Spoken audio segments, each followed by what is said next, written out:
एक तरफ दुनिया के मंच की मेजबानी करते भारत में G20 देशों के विदेश मंत्री आते हैं। भारत और प्रधानमंत्री नरेंद्र मोदी की तारीफ के बोल चारों तरफ बोले जाते हैं। दूसरी तरफ चुनावी नतीजे आते हैं। नतीजों में कमल खिलता है। 3 राज्यों में से 2 में बीजेपी की सरकार पूर्वोत्तर में साफ बनने जा रही है।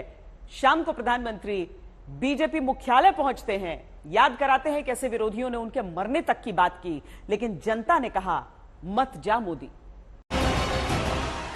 मोदी की कब्र खोदने की ख्वाहिश कर रहे हैं।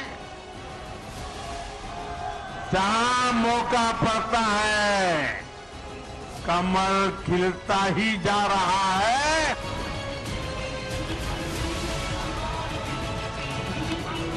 वो कहते हैं मर जा मोदी, देश कह रहे हैं मत जा मोदी, मत जा।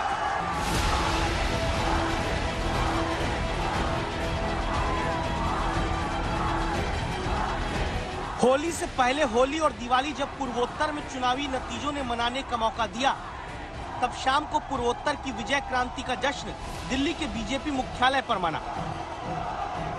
आखिर फिर से नरेंद्र मोदी पर जनता के भरोसे का रिपोर्ट कार्ड जो आया।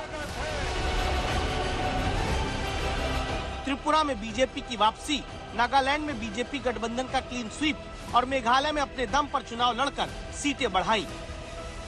ऐसे समय में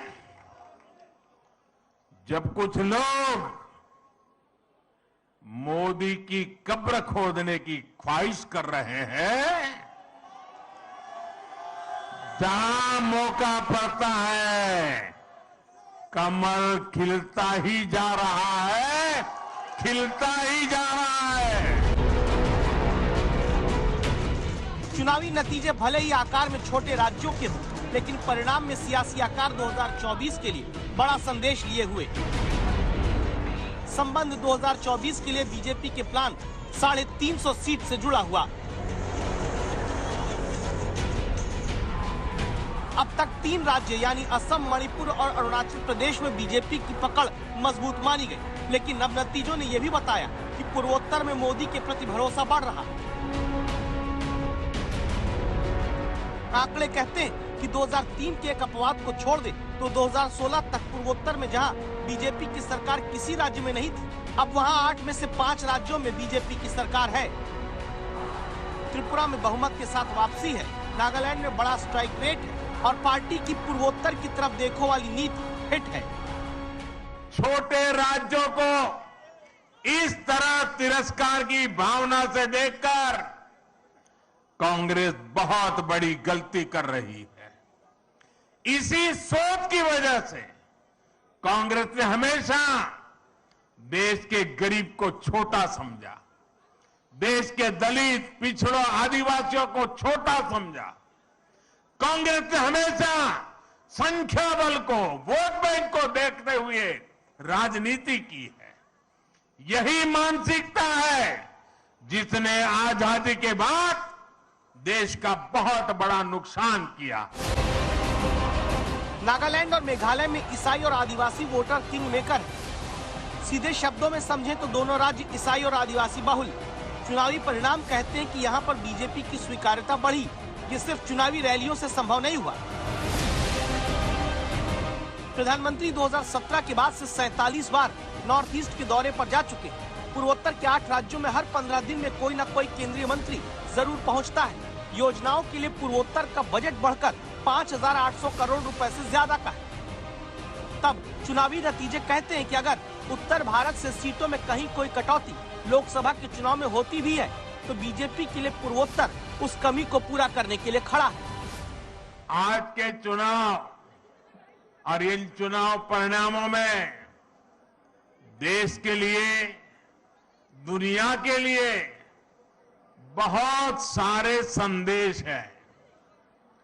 आज के नतीजे ये दिखाते हैं कि भारत में लोकतंत्र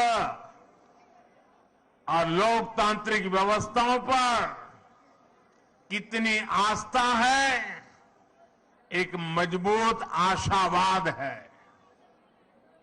लोकतंत्र की राह पर चलते हुए हर शंका आशंका का समाधान हो सकता है, बदलाव लाया जा सकता है। 3 राज्यों के नतीजे कांग्रेस की टेंशन बढ़ाते हैं, क्योंकि कांग्रेस का प्रदर्शन निराशाजनक है। राहुल की भारत जोड़ो यात्रा कांग्रेस को वोट नहीं दिला पाई। मेघालय में पिछले चुनाव में कांग्रेस सबसे बड़ी पार्टी थी, लेकिन अब की बार सुपड़ा साफ। उत्तर भारत में कांग्रेस के वोट बैंक में आम आदमी पार्टी ने सेंध लगाई।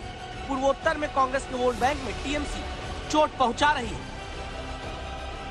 2008 से 2013 तक नॉर्थ ईस्ट के 8 राज्यों में कांग्रेस और स्थानीय दलों का एक तरफा कब्जा रहा। 2014 तक कांग्रेस की सरकार 4 राज्यों में पूर्वोत्तर के रही, लेकिन अब नॉर्थ ईस्ट में न सिर्फ कांग्रेस की सरकार खत्म हो चुकी है, बल्कि सीट और वोट भी घट चुका है। ये सिर्फ दिलों की दूरी समाप्त होने का ही नहीं, बल्कि ये नई सोच का प्रतिबिंब है। अब नॉर्थ ईस्ट न दिल्ली से दूर है और न ही दिल से दूर है।